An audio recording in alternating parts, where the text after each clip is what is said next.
Enkuyanja y'abantu okuruga omu district y'Ibanda n'aheeru yaayo bayeshuka aha kashozi ka Kabagomo muri Ibanda okuteererya aha muheru barikuziika JB Kazoora owarangiinwe omu kweshongora ebyeshongoro by'ediini enkaturika.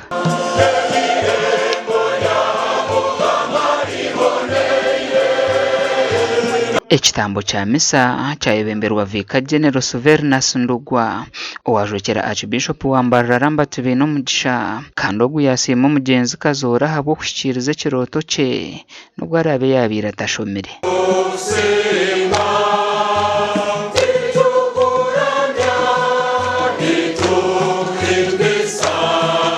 Kiramuzibire kuratera ekirooto kye ky'okweshongora akeshongoro muri mbaro muri ngoromu akeshongoro muri Uganda omu akazana hero mahanga ganda akeshongora abo kwakabana gitsorote echo kandi yakikuratira tarayigwire masiko mibana mu mutakayi mu masiko ubuzire wanya bagireho ukandi bwija kuguma ukandi bwija kubaho.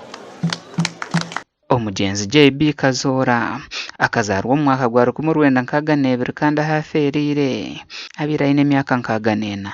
Why die after wedding with his wife? Why die at this moment when most of his songs have not been published? Why at this younger age, 64 is a young age? Abakuna twasanga kumugaga kusere konka mu mahanga kandi kunde kantrana myaka 8 nuko njaligo.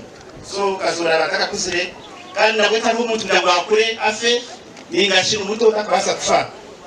Na becho nitwe guza ebyo abantu guza stakaye kwa masolidaridade omulyecho nsima ekelezia okuhereza Kazoora omugisha gw'okwereka talanta ye kandi Kazoora ntumusiima okuhemba etabaza kandi akabura kugifundikira ekiibo.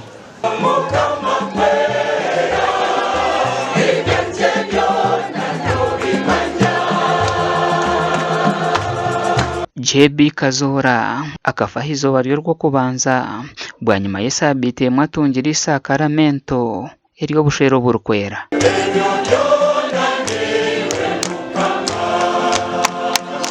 Okurugyerera aha mukazi w'omugyenzi ayisirwa oburwire bwa shukaari.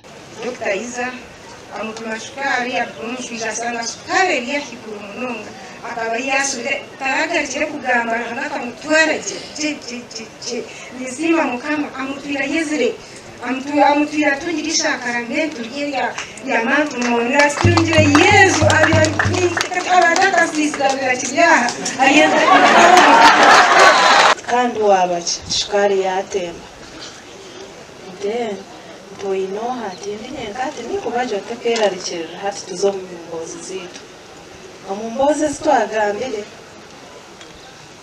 zimwe zikazije zo kutandika kombeka ezindi preparation ya Thanksgiving yeye akugira ekelezia nenda kumwebaza byakolire ekelezia. Abaana b'omugenzi bayoreka ngu ishebo abiraine ekiteekateeko ky'okutandikaho ekibiina ky'okweshongora kandi bashaba Vicar General okusya obutumwa hari Archbishop. Foundation ejo mbageta Joboka Tram Music Foundation. Joboka for John Bosco Kazoora. Joboka Tram is for Tumukunde, Tukundane, Robert Anthony Musekura. So ejo nekola 3 co-founders ba ejo NGO.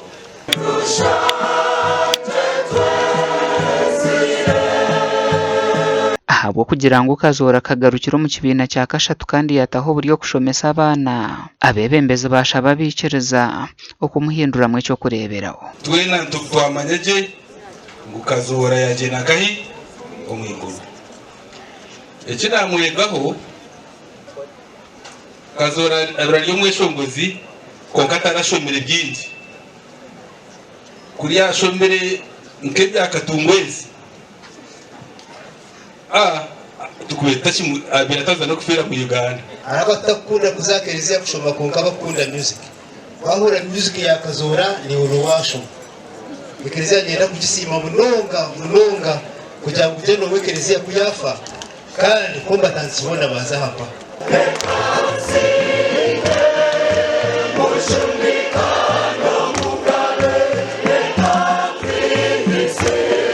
bwa nyuma y'ekitambo kya misa omubiri gwa JB Kazora gwahumuzi bwo mu nju ye ey'obutura.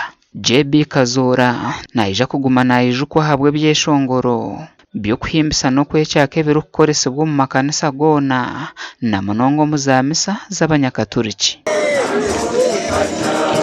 Gashakwa Timothy Mushabe.